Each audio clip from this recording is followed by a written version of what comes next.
All right, so all the ions we've taken a look for have just been one atom, but that's not necessarily always the case. We can have polyatomic ions or ions that are comprised of more than one atom.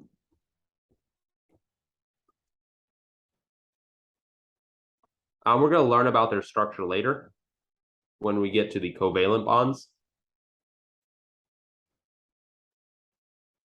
Overall, these polyatomic ions are very common in chemistry. And so we just have to memorize what they are. So you need to know the name, you need to know the chemical formula, and you need to know the charge. And then when we get to the covalent covalent bonding section, we'll learn how to draw their structure. So our first polyatomic ion is ammonium. This is NH4, and it has a positive charge, specifically on the nitrogen. Next up is hydroxide, our most common base, which we'll learn about later. It's OH with a negative charge on the oxygen. After that is acetate, very common organic compound. Formula is CH3COO minus with the negative on the oxygen. It can also be written as CH3CO2 minus, right? Note that this is the same thing. Just here we're explicitly drawing out both oxygens. Here we're just putting O2 instead. After that, you've heard of probably this one before, cyanide.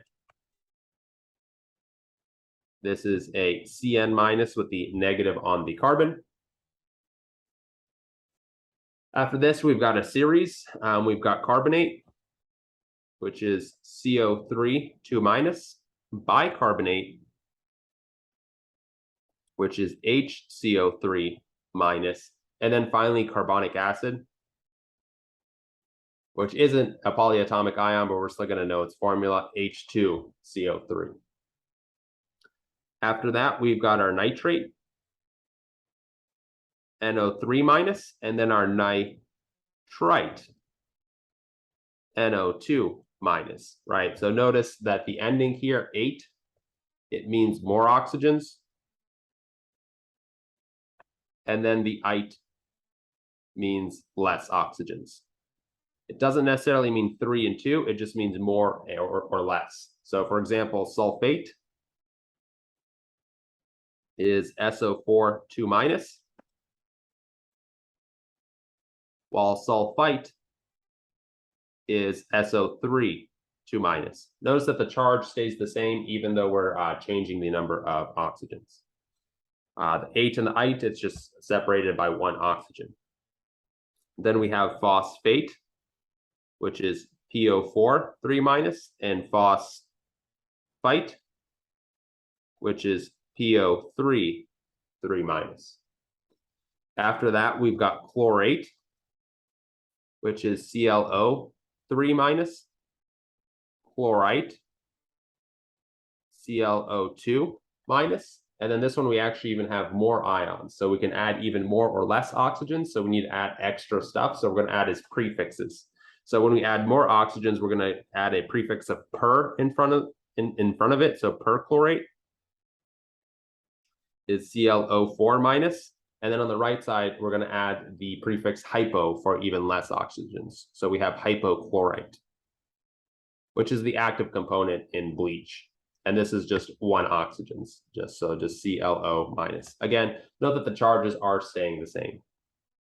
After that, we've got permanganate, right? The per should tell you there's going to be a bunch of oxygens. This one is MnO4 minus. Then we've got chromate, CrO4 minus, or my bad, 2 minus. And then dichromate, which is kind of 2 chromates minus an oxygen, right? So we have Cr2O7, it's also 2 minus. So there are your polyatomic ions. I want you to memorize all of these, be able to give their formulas if given the name, or vice versa, know where the charges go. And again, when we get to the covalent bonding section, we'll learn how to draw the structure of all these. Note that these compounds can have mixed bonding types. So for example, if you have ammonium chloride, NH4Cl, we know that the NH4 is a polyatomic ion, and later on we'll learn about it, but it has covalent bonding within it. right? So we've got covalent bonding between these nitrogens and hydrogens.